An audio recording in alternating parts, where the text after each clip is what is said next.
The alarms in the military hospital echoed with a cold, metallic urgency as the medical team rushed down the gleaming white corridor. Amid the chaos, a stretcher rolled through the double doors carrying the unconscious, battle-scarred body of General Helena Moore, the nation's first four-star female commander to lead 2 joint operations. Her uniform was torn, her breathing shallow, and her pulse slipping like sand through spread fingers. She had collapsed during a classified briefing, and within minutes, the entire hospital shifted into emergency protocol. 22 doctors, all the best in their fields, hovered around her like frantic shadows, their faces tense, their eyes flickering with the kind of worry seen only when a miracle feels impossibly far away. They whispered medical terms, ran tests that blinked red, and hung 4 bags that brought no change. Every second felt like it was pushing General Moore closer to the edge. What no one noticed was the trembling janitor standing quietly in the corner, gripping his mop handle like a lifeline, because he saw something the doctors didn't. If you believe in kindness, second chances, and the unseen heroes among us, make sure to like, comment, share, and subscribe to channel name. It truly helps these stories reach more hearts. Ethan Cole, a single dad working the night shift, wasn't supposed to be anywhere near the emergency room. His job was simple: sweep floors, wipe counters, and stay out of the way of people with bigger titles and heavier responsibilities. But fate had placed him there at 2:14 a.m., watching the brightest medical minds in the military run in circles around a mystery none of them could unravel. Ethan wasn't educated in medicine. He wasn't a soldier. He was a man surviving on 2 part-time jobs and endless responsibility, trying to raise his little daughter Lily after his wife passed away. His world revolved around making enough money to keep the lights on and ensuring Lily didn't feel the absence that weighed so heavily on his own heart. The hospital was his quiet refuge at night, a place where he could keep his head down, push his cleaning cart, and pretend the world wasn't as heavy as it felt. But tonight was different. As he watched General Moore's pale face and the frantic movements of doctors, a strange unease stirred in him. He noticed something small, something everyone else missed. Her fingertips, faintly discolored. Her lips, just slightly off shade from the oxygen levels the machines reported. The uneven rise and fall of her chest, as though something inside was blocking what her body desperately needed.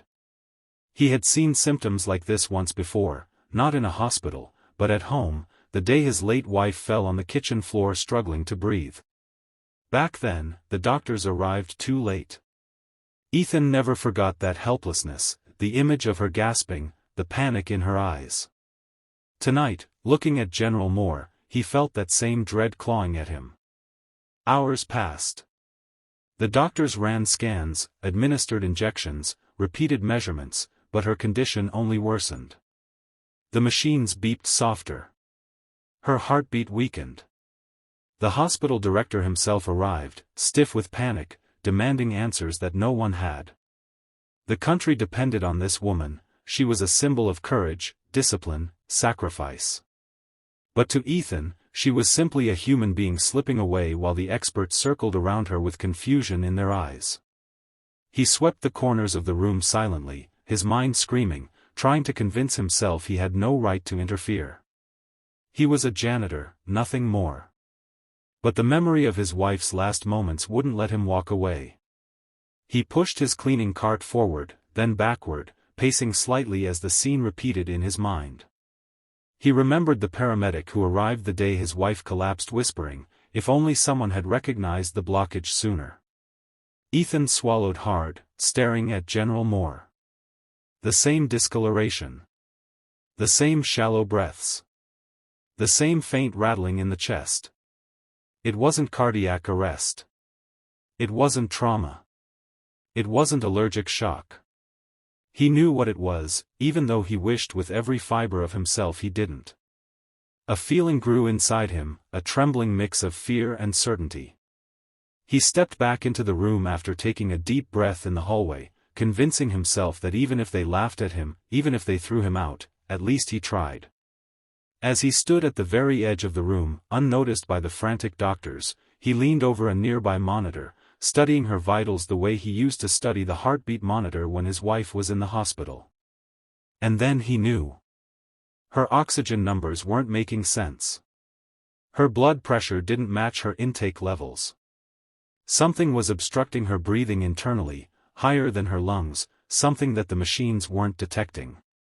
He whispered to one of the nurses, hesitating, asking if they could check her upper airway for a hidden blockage. At first, she dismissed him. Why would a janitor understand such things? But Ethan's eyes held a desperation she couldn't ignore. She checked. And her face drained of color. What the 22 doctors had missed, through all the tests, machines, complications, was a razor-thin fragment of metallic shrapnel lodged dangerously near the top of her airway. It was small enough to be misread on scans, but deadly enough to slowly suffocate her. A silent killer. If left unnoticed for another hour, she would have died. Ethan's heart pounded as the medical team sprang into immediate action, rushing her into a minor surgical room with precision and urgency. Ethan stood outside, cleaning rag in hand, praying silently, his chest tight with the memories of the wife he could not save. Half an hour later, the doors opened. The head doctor walked out, his expression transformed entirely. The tension was gone, now replaced by relief, amazement, and something Ethan had never seen directed at him before, gratitude. He explained that Ethan's observation had saved General Moore's life. A janitor had caught what specialists overlooked. A single dad who cleaned floors at night had done what no amount of medical training had accomplished for hours. General Moore regained consciousness later that morning, her eyes heavy but alive. She asked to meet the man responsible for saving her, and when Ethan walked into her room, he felt like a child entering a courtroom, intimidated, unsure, afraid of overstepping.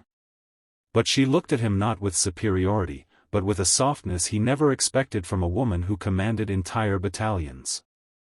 She listened as he explained how he recognized the signs, how he could not stand by and watch another person slip away the way his wife had.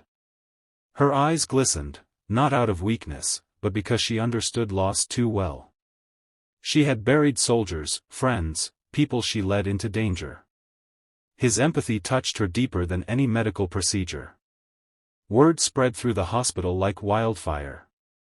Soldiers saluted him in the hallway.